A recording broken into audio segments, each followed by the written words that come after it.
Chapter 13. Every day there was more talk of war brewing in the east. One of the men gathered in a circle said grimly over his tankard of ale before taking a sip. The people of Pinehurst had turned out for an annual feast, stalls set up along the main road where wares were displayed and food cooked while squealing children chased each other around. The men were gathered nearby, keeping a watchful eye on the proceedings while talking amongst themselves about the more serious business to hand despite the light mood of the day. "What do you make of all this, Hitch?" The dwarf looked up at the expectant faces of the men gathered around him. He wiped the back of his hand across his face, smacking his lips with satisfaction as he had just polished off another tankard. He knew what they wanted to hear, that everything would be okay, just like children being tucked in by their mothers at night. They knew he had travelled far across Kryn and hoped that he might have a greater understanding of the events going on in the wider world. "Hard to say." He paused while trying to find the words. "I put no stock in rumours, though. I trust what I see with my own two eyes." His response was short on actual information and long on stoic platitudes. He had hoped this would cause a round of nodding and grumbled agreement before they moved on to something else, allowing him to slip away for another tankard of ale. Outside of his one stein in Fernoir, which hardly counted in his mind, it had been so long since he had enjoyed a good brew, and he made a habit of visiting the local tavern every day after he had finished work. Nothing seemed to soothe the sore joints and aching muscles better. A deep red hue with a thick creamy head of foam, it was unlike anything he had encountered before, and knew he must somehow get his hands on the recipe before they were back on the road. "Well, we need to build something, don't we?" one of the other men suggested. "Maybe a stone wall of some kind around the main buildings for protection?" Another waved his hand away in a dismissing gesture before replying, "What are walls without weapons to defend them?" The others nodded in agreement. "Weapons? We're farmers, butchers, and bakers." The two men squared off against each other now, closing the distance between them. Hitch took this as his cue, slipping between the two men as they all rushed in to separate the pair. He hadn't seen Cielo in a while and was wondering where the girl had snuck off to when he caught sight of the beer garden and made a beeline for it. Cielo and Turf were busy munching on small joints of meat they had purchased, relishing the spiced succulent flesh as its juices ran down their fingers. Compared to some of the meals they had in their short lives, they felt like royalty right now. Everywhere around them was music and raised voices, enticing food smells wafting by as people seemed to be in constant motion, carrying trays or chasing away wayward children. "I've been working on something I want to show you," Turf announced as he licked and sucked at his fingers. "Will you come with me?" Cielo nodded, lifting herself up from her seated position to follow him. "I have to be home before dark, though. Hitch made me take an oath." Turf looked back at her over his shoulder. "Sounds serious," he playfully mocked. Cielo was having none of it. "An oath is a very serious thing to a dwarf," Cielo forcefully announced. "But you aren't a dwarf," Turf cried in exasperation. "I am raised as one. I follow the dwarf ways." "You wouldn't understand." Turf shot back. "Because I'm human? Like you?" Cielo stopped walking now, waiting for Turf to realize his error and turn around to face her. She stood with her hands balled on her hips, a scowl on her face. She reached inside her tunic for a moment to pull out a wooden figure on a leather thong. She held it out for him to see. "I made this. This is Rerox, the dwarven god, my god, of the forge." Turf started to walk over, reaching up his hand to grip the figure. Cielo snatched it away. "Don't touch it," she snapped. "I don't expect you to understand, but this is important to me." Tears started to form in the corners of her eyes. Making fun of this was the same as making fun of the dwarf who had taken her in and saved her life. The only family she had known for so long that her birth parents were fading memories she found harder and harder to recall. Turf didn't know what to do. He just stood there with his arms by his side, hoping she would say something and they could move past this. He reached up a hand to touch her on the shoulder. "I'm sorry, okay? I didn't know. I just wanted to show you this fort that I built. Cielo wiped the tears from her eyes as her expression changed. A fort? Like a real one. She imagined a fortification made of many stones stacked upon each other, the walls rising up taller than 2 men. Where is it? She asked. Not far. Come on, we'll be back before dark, I promise.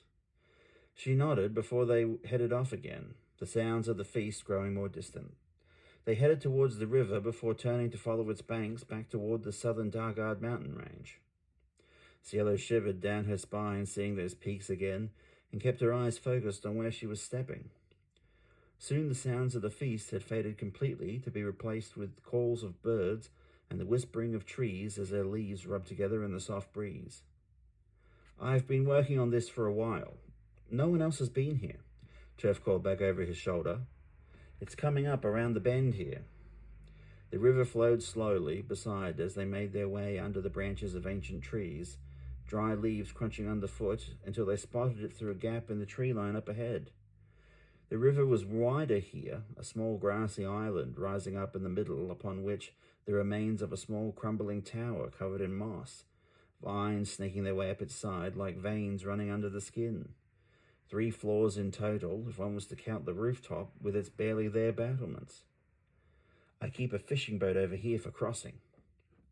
A small wooden raft was hung up from a low branch to keep it out of the water when it was not in use. They lifted it off its hook, placing it in the stream. Gallantly, Turf helped Cielo to hop on with wobbling legs before they pushed off. Turf pulled out an oar, and within a few minutes they were on the banks of the little island. I've been fixing this up here ever since I found it. Most people go way downstream if they want to fish. Cielo looked up in amazement. I bet this is where a wizard lived, she shouted excitedly before hunching over and lifting her hands up high, splaying the fingers as she readied herself to cast a spell. Watch your step, little boy, or I'll turn you into a toad, she shrilly cried as she stabbed her fingers at Turf. He dodged to the side before lifting his arm to raise an imaginary shield. My shield can stop any magic, he cried, batting the air left and right. They circled each other as they made whooshing and zinging noises until they tired of the game. There's more inside. This way. They moved around the tower until a wooden door came into view. The timbers were dark grey with damp, the iron hinges deeply pitted. Turf pulled on the ring-shaped door handle to yank the door open. The stone floor was arranged in a pattern of concentric circles, with a circular stone in the middle. Cielo stepped closer and could make out what appeared to be a crescent moon faintly carved, worn away with the footfalls of time. A staircase curved up along the side of the opposite wall, made of heavy slabs laid on top of each other, worn in the middle more than the edges. Cielo approached and found the back of the staircase was simply a flat wall, no door leading to a space under the stairs. The ceiling of the ground floor was a good 6 feet above their heads, the thick wooden beams curving upward at the middle point before thickening on the opposite side. Though darkly stained with damp and wood smoke, they had clearly been carved at some point. The designs were lost in the shadows, faded from the warping rot. She looked around for a moment, searching for something. No torches, I'm afraid, Turf answered, seeming to read her mind. Haven't you ever stayed here overnight? She asked, puzzled. How could someone not? The thrill of having such a private and mysterious sanctuary. Turf looked sheepish for a moment before replying. I've never stayed away from home overnight. He looked away for a moment, slightly embarrassed, before trying to recover. Come, let me show you. He walked over to the bottom of the stairs before starting his ascent. Windows must have been open on the upper floor, as the wall of the staircase was illuminated in a soft light. Hot on his heels, she followed, eager to see what treasures the tower had in store next. She swept her gaze around the floor as it came into view, a large window on the opposite wall where the sun was streaming through. She paused for a moment before she stepped out onto the floor, remembering how damp the beams had looked from the underside. It's okay. I'm up here all the time, Turf reassured her as he stepped out onto the floor, the boards groaning slightly as they took his weight. See? he happily announced, as though the fact he had not immediately fallen to his death as proof of the floor's sturdiness. Reluctantly, she took her first steps, her concerns fading as she noticed what was hanging on the walls. "That's not the bow we usually practice with." She pointed to a recurve bow hanging on the wall. It was made from a bright yellow timber, the bow arms curving down before flicking back up. The ends were capped with a shiny metal that looked like it was freshly polished. Stepping closer, she noticed the precision with which the thin leather thong was wrapped around the handle, each strand butting up against the next without appearing to overlap at any point. The bowstring was braided of a fine, smooth brown fibre, as thin as a human hair, that seemed to change tone ever so slightly with each strand. "How did you get this?" she asked over her shoulder, unable to take her eyes off the bow. I found it." She turned to face him, expecting him to continue. He appeared uneasy for a moment, wanting to hold this part back before continuing. "There is a small tomb on this island, tucked away on the opposite side from where we came ashore." Cielo's eyes widened in surprise. She crossed the space between them, taking his hand in hers. "Show me." Coming around the curve of the tower, the back of a rectangular building as tall as a single story came into view. It had been constructed from a pure white stone, unlike anything available for hundreds of miles in any direction. Tarnished with age and fallen into even more disrepair than the two which had stood beside it, had clearly been made from different materials in a different age. On three sides, large, perfectly circular holes had been cut, clear glass discs, a foot thick, inserted and secured with means unknown to modern builders. Cielo wiped at the glass with the hem of her sleeve, trying to clean away a spot to look in, but only managing to smear the dirt and spattered mud. The roof swept down from a beveled centre line of interlocking copper tiles, cut into the shapes of poison ivy leaves that had grown green patina over time to resemble the real-world plant their design was modelled after. Walking around to the front, Cielo saw the intricately carved entryway, a recessed border of frolicking figures. Lean and lithe, with pointed ears, they appeared to dance and frolic, ready to come out from the stone and scamper between her feet. The entrance had been filled with columns, so smooth they felt almost soft to the touch, carved vines and blooming flowers encircling them upwards for the sky.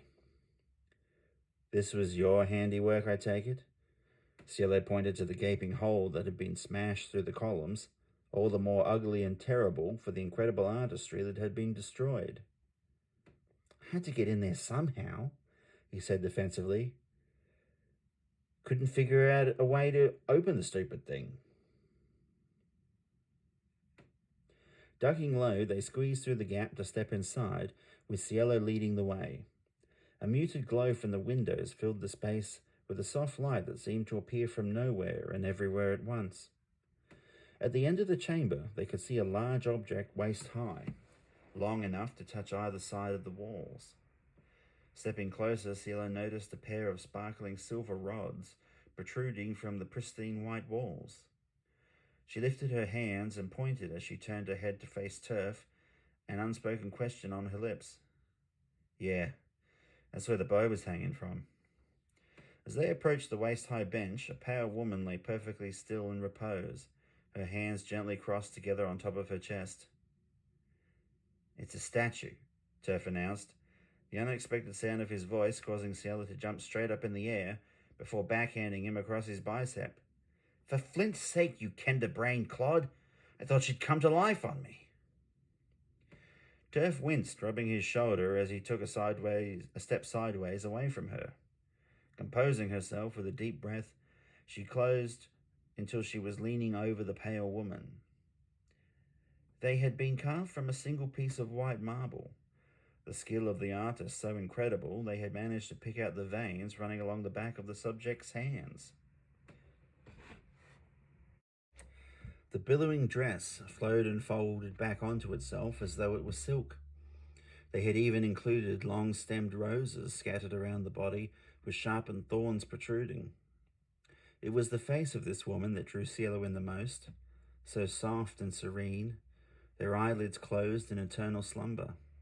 The tips of their pointed ears protruded from the wavy mane that spilled outward. An elf, Cielo whispered to herself. After all the reading she had done on this race, their weapons and their ways, she now stood before the grave of an ancient elven maiden, whose very story had been lost in the mist of time, even from the long-lived memories and histories of her own people. How had they come to reside here? How long had they lived? Had they known true love, as she herself had hoped to know one day? Uncounted questions formed in her mind for which there was no answer, and this, in of itself, was perhaps the saddest thing of all. She ran her hand gently along one side of the face, letting it linger on top of the hands that would remain crossed over the chest in eternal protection. May rear rocks wing you to your rest. She didn't know what else to say. Hitch had not been much for religious rites, and the proper way to honor the dead, as they had never had to bury anyone themselves. The tears falling from her eyes soaked into the porous white marble beneath her. Come on, Turf. Let's get out of here. They stepped back out into the warm sunlight, grateful to be back among the land of the living. She took his hand as they walked together back around to the entrance of the tower, stealing glances at the young man beside her. Thank you for sharing that with me. It's an amazing place here. Turf met her gaze, his face breaking into a smile. You can see why I keep it to myself, and also why I've never stayed here overnight. He hooked his thumb to indicate where they had just come from. Freaks me out just thinking about back there. The tomb of the youthful elven maiden had been constructed at great expense. Vast sums were secured for not only the craft that was employed in its construction, but the silence of the craftsmen themselves. Poison had taken her from the mortal world far too soon, the victim of a jealous wife whose husband she had been having an affair with. Unable to openly mourn her loss while maintaining the veneer of matrimony, the high-born noble wished to present to the outside world he had her remains removed to the outskirts of his lands, the river being a natural border of his estate's boundaries. Their love had not been a torrid thing driven by their desires. Their connection had been instant, their conversations easy and natural. His heart raced whenever she was near, and he felt he would surely faint the first time she had boldly stolen a kiss. They had only been left alone for a moment, but before he knew what was happening, her lips had been pressed to his, and the course of their lives changed forever. Any in his orbit could not help but notice the changes in his mood and mannerisms. Smiles came readily, and he now moved with the energy of a man half his age. Soon the rumors started as members of court whispered that infidelity follows in the footsteps of older men when vigor and vitality returns. The maiden had been found in her chambers, tainted wine pooling around the broken glass goblet, a note forged in her hand declaring she could no longer bear the burden of living. It didn't make sense. They had been planning on running away together. He had promised her with a lovesick conviction that the grandest of titles of the land meant nothing in comparison to simply being known as her husband. He had retrieved from his family's treasury an artifact of rare and incalculable value, its true origins and purpose poorly understood. The Tear of Takesis was a stunning pear-shaped diamond of intense greenish-blue hue, suspended in a wire frame from a silver chain. For most, the diamond is a rare example of the type of precious stone which forms beneath the Earth's crust over millions of years and incalculable tons of pressure. The truth is that the diamond from a single tear shed by the goddess Takesis, who cherished her beautiful feminine form when she would appear on the mortal plane. Early in her existence, she had witnessed the terrible ravages of time upon one of her most faithful of followers, seeing them go from the blushing bloom of their youth, turn to the wizened fruit too far from the orchard. In that one singular moment, she felt an emotion that she would later be told was pity. When the precious stone was pressed to the breast of her follower, they had returned to the prime of their life. It did not prevent their death when later they fell in battle from a mortal wound, however. Passing through many hands down the centuries, its effects had been inadvertently hidden, as the stone was not worn in contact with the skin, being kept on display above the fine garments of its owners. When it fell into the hands of the elves, their long-lived natures prevented its powers from being readily apparent. Prized for its rare colour and clarity, it had been consigned to the deepest parts of treasure troves, where it had been reserved for the most auspicious of occasions, until finally it had been all but forgotten. When the noble had laid it on his beloved's chest, it seemed to have no effect at all. While it did not return her to life, it prevented her body from ever succumbing to corruption or decay. In the dead of night, the funeral procession had passed through the city walls without fanfare. The sun was dawning when they had arrived at their destination. The noble, accompanied by his personal retainers, had interred the maiden within her tomb, reverently bearing her inside before gently placing her into the sarcophagus. Her bow had been hung on the wall above her resting place, cut from a holly tree whose tightly interlocking grain ensured it would bend but never break. The bowstring had been braided from her own hair in a long-lost tradition designed to imbue the bow with the spirit of the owner. Each year on her birthday, he would ride out alone to see her, his wife choosing to pretend she was not aware of his destination or purpose. His wife's final act of revenge had been upon his own passing, many years later, when he was laid to rest in his family crypt, far from the beloved he had wished to spend his eternity with. So it was that she had slept down the long centuries, alone and forgotten, until two human youths, whose lifespans were but the burning of a candle in comparison, had passed over the threshold of her tomb and stood within mere inches of the uncorrupted form of the elven maiden, Crystal Whitewood.